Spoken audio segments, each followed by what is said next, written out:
시작입니다. 박희찬 센터장님 모셨습니다. 안녕하세요. 안녕하세요. 네, 안녕하세요. 이제 올해가 반이 지났어요. 네. 네, 이제 하반기 시작한 7월이 시작됩니다. 해서 이제 7월에는 시장 어떤 시각으로 봐야 할지에 대한 이야기 오늘 좀 나눠보도록 할 텐데요. 일단 6월 지나면서 저희가 가장 큰 이벤트라고 할 수 있었던 FMC가 있었어요. 네. 지나고 나서 시장이 좀 더 올랐단 말이죠. 네. 다만 이제 그 FMC 결과를 보면 금리 인하에 대한 전망은 조금 덜하는 쪽으로 네. 변화가 됐어요. 이거 네. 어떻게 읽어야 되는지부터 정리를 좀 할까요? 예, 그렇습니다. 사실 이제 올해 금리 인하에 대한 연준 위원들의 생각이 조금 바뀌었죠. 보수적인 관점으로. 네. 그러니까 금리를 좀 덜 인하하는 방향으로 바뀌었어요. 근데 주식시장이 그것 때문에 뭐 그렇게 나쁘게 반응했다라고 말씀드릴 맞아요. 수가 없죠. 예, 계속 주가는 많이 올라왔으니까. 예, 근데 그러니까 이제 저희가 이제 연준 위원들의 생각들을 잘 읽어줘야 되는데 제가 말씀드리고 싶은 포인트는 올해 횟수가 줄어든다라는 것이 정말 중요한 포인트인가라는 거예요. 그렇지 않다라는 얘기입니다. 네. 그래서 이제 이번에 이제 바뀐 연준 위원들의 생각들을 보면은 올해는 줄었지만 내년에도 4번, 내후년에도 4번. 예, 이런 식으로 이제 금리 인하에 대한 어떤 생각들을 갖다가 지금 담아두고 있단 말이에요. 네. 우리 이제 점도표를 우리가 보면은 그러니까 결국은 뭐 올해 약간 뭐 지연될 수 있지만 어쨌든 앞으로 상당 기간 동안 상당한 폭의 금리 인하가 대기에 있기 때문에 뭐 주식시장 입장에서는 약간의 인내심만 가지면 되지 않느냐 이런 생각을 하는 것 같아요. 그래서 전체적으로 저희가 알고 있는 연준 위원들의 생각은 그렇게 매파적이지 않다.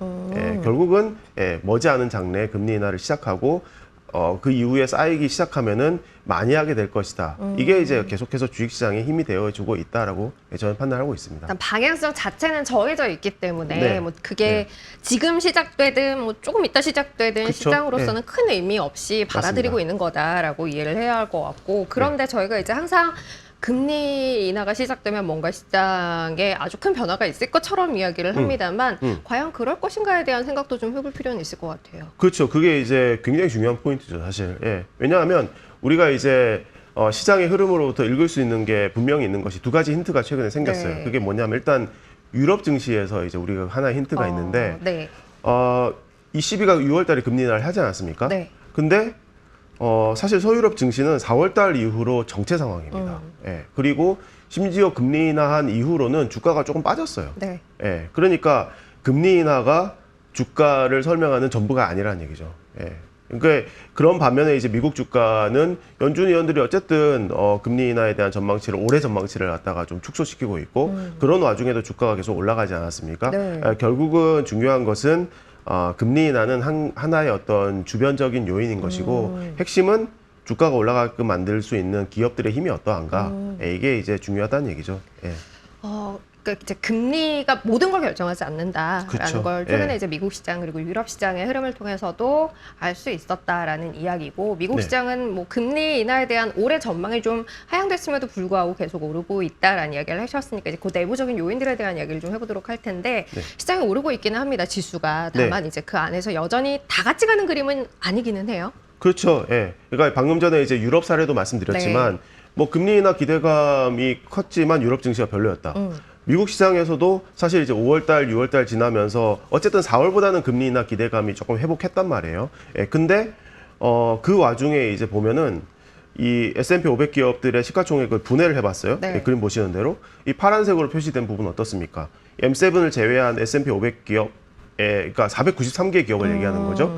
예. 4월달 이후로는 이 파란색이 더 높아지지 않아요. 거의 정체예요. 그렇죠. 네. 예, 4월 달에는 빠졌다가 5월 달 이후에 조금 올라오긴 했지만 그래봐야 뭐 4월 달 수준이죠. 네. 예, 그러니까 결국은 마찬가지로 미국에서도 이제 금리 인하에 대한 기대감이 누구나한테 다 적용되는 게 아니고 결국은 그거를 받아들일 준비가 되어 있는 기업한테만 수혜가 가고 있다는 얘기죠. 그게 이제 바로 이제 우리가 계속 주목하고 있는 AI, 뭐 네. 반도체 이런 쪽에 이제 핵심 성장 기업들한테 어떤 뭐랄까요 주가 상승의 기회가 네. 돌아가고 있다라는 얘기고 뭐 그 중심에 당연히 이제 계속 엔비디아가 엔비디아. 있고 뭐 그런 상황인 거죠. 과실을 네. 다 같이 따먹을 수는 없는 상황이고 이제 그렇습니다. 과실은 제한적이기 때문에 맞습니다. 예. 가져갈 수 있는 기업들은 한정적이고 그 흐름이 최근 이제 S&P 500 내에서 시총 증가를 어느 쪽이 많이 가져가고 있는가를 봤을 때도 극명하게 나타나고 있다라는 건데 네. 이렇게 여전히 쏠림이 진행되고 있습니다만 그럼에도 약간의 또 확산은 진행이 되고 있어요. 예, 그렇죠. 예. 예, 사람들이 이제 저한테도 질문 정말 많이 네. 하는데 빅텍 이렇게 올라왔는데 지금 들어가도 됩니까? 네, 그러니까요. 그런 언제까지 질문인데 갑니까, 뭐 이런 거? 그렇죠. 저희는 이제 항상 그거에 대해서 예, 됩니다. 네. 라고 항상 답을 합니다. 근데 이제 아무리 그렇게 얘기를 해도 네. 물론 그걸 뭐 전적으로 믿을 수 있지만 또 그래도 너무 부담스럽습니다. 딴 그쵸. 거 하고 싶어요. 라고 하시는 분들이 많으시죠. 일단 절대적으로 네. 이게 숫자 자체가 너무 커져 있으니까. 맞습니다. 예, 그러니까 그런 식의 이제 여러 가지 생각들이 모이면서 일부 이제 어떤 뭐 분산되는 자금이 분산되면서 주가가 오르는 이제 그런 뭐 섹터 테마 기업들이 당연히 있습니다. 네. 예, 그래서 이제 뭐 그 한쪽에 이제 저희가 계속 말씀드려왔던 헬스케어 쪽인데 네. 사실 헬스케어 쪽은 사실 당초에 기대했던 금리 인하가 지금 현재 진행되고 있지 않다 보니까 사실 섹터가 전체적으로는 그렇게 강하진 않습니다. 예.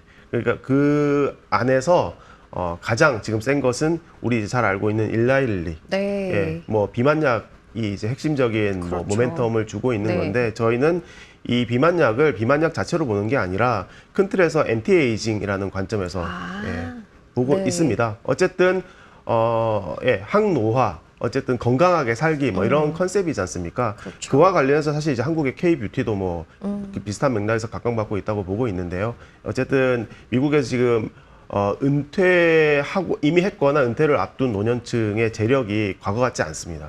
예, 그런 사람들이 이제 지출 여력이 상당하다라는 것이 굉장히 중요한 포인트고요. 네. 예, 또 다른 하나의 테마는 저가 소비재입니다. 사실 미국의 소비 둔화가 지금 되게 읽히고 있어요. 네. 근데 그렇다고 소비재가 다 안 되느냐? 그렇지 않습니다. 예, 월마트라든지 코스코라든지 또는 여기 제가 그림에는 TJX라는 기업 하나 더 네. 표시했는데요. 이게 의류를 중심으로 하는 할인 매장을 갖고 있는 기업입니다. 네, 네. 그러니까 이런 저가 소비재가 또한 주가가 좋아요. 꼭 그러니까 사야 하는 뭐 의식 이런 거 관련돼 있는 것들이죠. 그렇습니다. 네, 네. 그러면서도 이제 좀 싸게 살 수 있는 그런 쪽이 지금 또 하나의 어떤 테마로서 지금 잘 나가고 있습니다. 네, 일단 AI 반도체는 여전히 흐름이 살아있는 상황이고 그 이외 것들 좀 생각을 해본다면 안티에이징 그리고 저가 소비재 관련돼 있는 기업들도 일부 기업들 중심으로는 네. 조금 관심을 가져볼 만한 국면이 아닌가라는 이야기를 네. 주신 것 같고요. 미국 시장 이야기 했으니까 이제 한국 시장 이야기를 좀 해보죠. 한국 네. 시장도 굉장히 좀 차별화된 움직임이에요.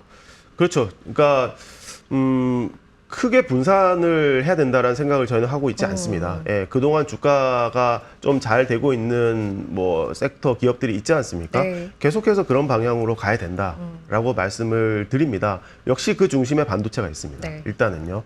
한국의 반도체 주가가 왼쪽 차트에서 보시는 대로 필라델피아 반도체 지수를 잘 따라가고 있어요. 예, 그러니까 나름 괜찮은 거죠. 예, 그러니까 어쨌든 미국의 빅텍이 잘 나가고 그 중심에 반도체가 있는데 한국의 반도체 주가도 괜찮다 네, 이런 네. 얘기입니다. 그리고 이제 오른쪽 그림 보셔도 이제 잘 아시겠지만 한국이 지금 수출이 올해는 생각보다 꽤나 잘 되고 있어요. 근데 사실 반도체가 답니다 거의. 예, 이 오른쪽 차트를 보시면 반도체하고 반도체를 제외한 수출 증가율을 보여놓지 않았습니까? 괴리가 꽤 크네요. 그러니까 반도체가 거의 다 증가하는 거고요. 네. 반도체 제외해도 증가하긴 했는데 사실 이거는 우리가 흔히 얘기하는 기저효과 이상의 의미가 없어요, 사실은요. 네네. 예. 그리고 그 안에서도 뭐 수출이 그나마 좀 괜찮은 자동차 또는 뭐 K-뷰티, K-푸드 뭐 이런 쪽이 이제 그나마 조금 견인하고 있는 거고 다 이제 수출의 어떤 모멘텀이 좋은 상황은 아닙니다. 예, 그러니까 이런 상황들을 고려해 보면은 역시 마찬가지로 되게 막 분산해야 한다라고 생각하기보다는 네네네. 지금까지 잘 됐던 반도체 중심으로 해서 약간의 분산 정도 보시면 될 것 같아요. 일단 현재 상황에서는 지금까지 이어져 온 줄기에서의 큰 변화를 보기는 좀 어려운 상황이고 그대로 네. 유지될 가능성이 좀 있어 보인다라는 게 미국장도 그렇고 한국장도 그렇고 동일한 의견인 거네요. 네. 저희 이제 계속해서 긍정적으로 이야기를 했던 시장이죠. 인디아 시장은 총선 이벤트가 끝났어요. 네. 지금은 어떤 시각이신지 또 점검을 좀 할까요? 그렇습니다. 일단 저는 총선을 어떤 큰 불확실성 요인의 제거라는 의미로 해석하고 있습니다. 네네. 예, 그러니까 원래 가던 길로 계속 간다라는 의미이고요. 네. 사실 이제 총선 뭐 직후에는 인도 증시가 잠깐 흔들리긴 네. 했었어요. 예. 하지만 어쨌든 다시 본 궤도로 올라왔고 사실 뭐 우리 이제 인도하고 미국의 주가 차트를 장기적으로 비교를 해보면 큰 차이가 안 납니다. 예, 그러니까 사실 이제 우리가 미국을 좋게 보는 만큼 인도를 좋게 볼 수 있는 이런 경험이 지금 현재 우리가 계속 확인을 하고 있는 상황이고요. 네. 어쨌든 인도의 기업 또는 뭐 수익성 이런 그리고 인도 경제 자체의 성장성 이런 것들이 다 이런 차트를 만들어주고 있는 부분이고 사실 뭐 조금 올라왔다가 다시 이제 가라앉고 있는 중국 상황하고는 확실히 좀 대비가 된다라는 네. 얘기도 아울러서 드리겠습니다. 알겠습니다. 네. 마지막으로는 여타 자산군 내에서는 어떤 시각을 가져야 할지 정리를 좀 할까요? 예, 일단은 저희는 뭐 우리 이제 8월달 하순에 잭슨홀 미팅이 있어요. 네. 예, 잭슨홀 미팅 때까지는 연준의 금리 인하와 관련된 기대감이 시장을 계속 만들어 줄 것이다라고 보고 있습니다. 그렇기 때문에 주식이나 채권 그리고 다양한 대체 자산군들에 대해서 적절한 분산 투자를 계속 하실 것을 권고드리고 있고요. 그 대체 자산의 어떤 후보에는 이제 뭐 금도 있고 뭐 고배당 리츠도 있고 뭐 그렇긴 한데 네. 특히 최근 들어서 또 고금리 신흥국 채권에 대한 시장의 관심도 높아졌고요. 저희는 이 부분에 대해서도 긍정적인 의견을 제시하고 있습니다. 네. 고금리 신흥국의 가장 대표적인 국가는 브라질하고 인도고요. 네. 예, 현재 지금까지는 인도가 사실은 더 좋습니다. 왜냐하면 이 사실 신흥국에 투자할 때 가장 큰 부분 리스크 요인은 환율이거든요. 근데 인도 루피는 안정적인 추세를 유지를 하고 네. 있습니다. 원화 대비해서도 소폭의 절상 기조를 이어가고 있기 때문에 예. 그리고 금리는 7%니까 네. 예, 좋죠, 뭐 무조건. 그렇죠. 예. 브라질은 10% 금리를 주지만 상대적으로 환율이 안 좋아요. 사실 좀 브라질은 환 때문에 늘 좀 신경이 쓰이는 곳이기는 해요. 네, 근데 이렇게 생각하시면 됩니다. 그냥 예. 올해 10% 환율이 10% 까지면 어떡하지 이런 걱정하잖아요. 네. 근데 2년 쌓이면 20%지 않습니까? 환율이 2년 동안 20% 빠지겠네. 이런 얘기를 네. 생각하시면 되죠. 그러니까 사실 헤아라가 아무리 변동성이 좀 있어도 네. 예, 원화 대비해서 그렇게까지 약해질 만큼의 어떤 나쁜 체력은 아니다라고 저희는 네. 기본적으로 판단하고 있습니다. 예, 그렇기 때문에 일단은 고금리 신흥국 채권, 특히 그 중에서도 이제 인도, 브라질 이런 쪽에 대해서 계속해서 저희는 긍정적인 의견을 제시드리고 있는 상황입니다. 알겠습니다. 주식에서 뭐 그대로 의견 가는 것들 중심으로 간다라는 의견 가져가고 여기에 더해서 고금리 신흥국 채권 특히 이제 인도, 브라질 쪽에 대한 네. 관심 뭐 이외에도 금이나 고배당 리츠 같은 쪽에 대해서도 긍정적인 의견을 맞습니다. 계속 유지한다라는 네. 것으로 정리를 할 수 있을 것 같아요. 이제 얘기 쭉 들어보니까 사실 ETF 포트폴리오 전략에도 별 변화는 없을 것 같다라는 생각인데요. 네, 맞습니다. 예, 방금 전에 잘 요약해 주셨지만 예, 그런 컨셉으로 저희 ETF 포트폴리오는 구성이 되어 있고 예, 지금 한 몇 달 동안 지금 변화가 전혀 없는 네. 상황입니다. 일단 뭐 수익률은 아무래도 테크 쪽에서 가장 현재 지금 견인을 그러네요. 하고 있는 상황이고요. 근래에는요.